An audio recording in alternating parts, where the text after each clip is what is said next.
Hello, Stan and Alex here at Extreme Motorsport in Waltham, Mass, 64 Pine Street. We have a customer that dropped off a 2008 Subaru Tribeca 6-cylinder. The vehicle came in with a check engine light. The malfunction was P1710, and after doing diagnostic on the vehicle, we found out that there's a malfunction in the valve body. To remove the valve body, you have to drop the oil pan, disconnect the harness, and completely remove the valve body. Here's the valve body here, fully removed. It is sold as a whole assembly from Subaru, and here's the part number.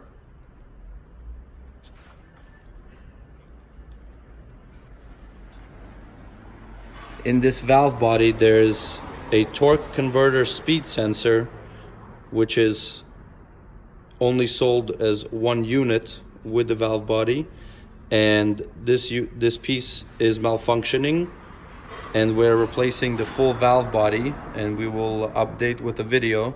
While replacing everything, we will also install a new filter, and the fluid in the transmission was quite dirty, so that's also we will be replacing the fluid completely in the system.